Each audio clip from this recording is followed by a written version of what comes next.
अस्सलाम वालेकुम, मेरा नाम वसीम है और क्लास नाम है चैप्टर नंबर 5 है।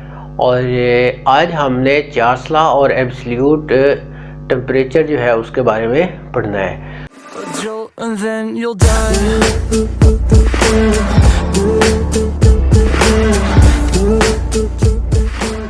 तो लास्ट टाइम हमने बॉयल्स का लॉ पढ़ा। बॉयल्स के लॉ में क्या था कि टेम्परेचर जो था वो कांस्टेंट था और वॉल्यूम प्रेशर के इन्वर्सली प्रोपोर्शनल था।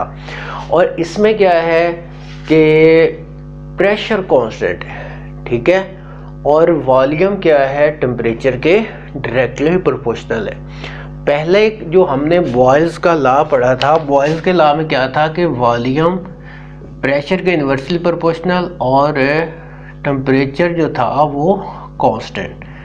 अच्छा, यहाँ पर भी वो तीनों चीज़ें ही आ रही हैं, लेकिन यहाँ पर क्या है कि प्रेशर जो है वो क्या है, वो कांस्टेंट है, ठीक है।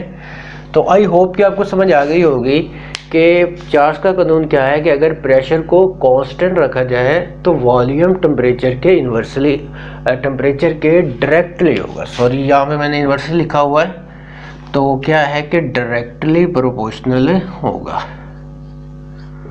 डायरेक्टली प्रोपोर्शनल होता है। तो फिर उसके बाद जैसे ही हमने डायरेक्टली प्रोपोर्शनल को किया ख़त्म, और इसको ख़त्म करने के नतीजे में ये हुआ कि वो के कांस्टेंट आ गया और टी इधर आ गया। और फिर उसके बाद अगर हमारे पास दो सिलेंडर है, ठीक है, जैसा कि पहला सिलेंडर उसका वॉल्यूम V1 टेम्परेचर T1 और दूसरा जो सिलेंडर है उसका टेम्परेचर वॉल्यूम V1 हो, टेम्परेचर T2 हो और K जो है वो कांस्टेंट है, तो फिर उसके बाद क्या है कि जब इन दोनों का हम करेंगे मुवाजना, तो इन दोनों का मुवाजना करने के नतीजे में ये होगा कि V1 over T1 is equal to V2 और T2 के, यानी पहला वॉल्यूम दूसरे वॉल्यूम के बराबर और पहला टेम्परेचर दूसरे टेम्परेचर के बराबर होगा। मीन के मतलब कि अब सबसे पहले तो इस चीज़ को समझें कि वॉल्यूम टेम्परेचर के डायरेक्टली प्रोपोर्शनल, जितना टेम्परेचर बढ़ाया जाएगा, ठीक है, उतना ही वॉल्यूम जो है वो बढ़ेगा।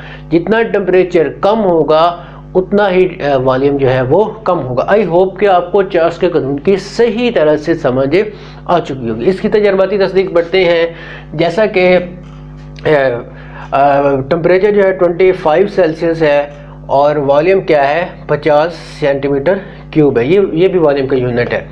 तो क्या है कि जैसे ही टेम्परेचर बढ़ाया गया 100 सेल्सियस वैसे ही वॉल्यूम बढ़ा। आप देख सकते हैं कि वॉल्यूम क्या था 62.5 cm क्यूब। आई होप कि आपको चार्ल्स के कानून की सही तरह से समझ आ गई होगी। अच्छा, उसके बाद नेक्स्ट हम पढ़ते हैं कि एब्सोल्यूट टेम्परेचर। एब्सोल्यूट टेम्परेचर क्या है कि वो टेम्परेचर जिस पर आइडियल गैस का वॉल्यूम ज़ीरो, ठीक है, कि वो टेम्परेचर जिस पर आइडियल गैस का वॉल्यूम है ज़ीरो। ये आइडियल गैस क्या है, ये हम नेक्स्ट क्लास में फर्स्ट ईयर में पढ़ेंगे कि आइडियल गैस जो जनरल गैस इक्वेशन जो कि PV is equal to nRT होता है उसके इक्वल हो तो वो क्या होता है, आइडियल गैस होती है। खैर, लेकिन यहाँ पर आपने यही जहन में रखना है कि जो एब्सोल्यूट टेम्परेचर है वो टेम्परेचर जिस पर आइडियल गैस का वॉल्यूम ज़ीरो हो, और आइडियल गैस का वॉल्यूम ज़ीरो कब होगा, जब टेम्परेचर -273.15 सेल्सियस हो। अच्छा, उसके बाद क्या है कि केल्विन, अगर हमारे पास टेम्परेचर सेल्सियस में हो, ठीक है, तो हम क्या करते हैं केल्विन में तब्दील कर सकते हैं, ठीक है। सेल्सियस वाला टेम्परेचर इसमें पुट करेंगे तो केल्विन में तब्दील होगा। अगर हमारे पास है टेम्परेचर केल्विन में, ठीक है, तो उसे सेल्सियस में तब्दील करने के लिए -273 करते हैं। तो इस तरह क्या है कि केल्विन वाला जो टेम्परेचर होता है वो सेल्सियस में तब्दील हो जाता है। आई होप कि आपको मेरे लेक्चर की समझ आ गई होगी, और अगर आपको मेरे वीडियो अच्छी लगती हैं तो प्लीज़ लाइक कर दीजिएगा और मेरे चैनल को सब्सक्राइब कर दीजिएगा। अगर बहुत अच्छी लगी तो प्लीज़ शेयर भी कर दीजिएगा। अल्लाह हाफिज़।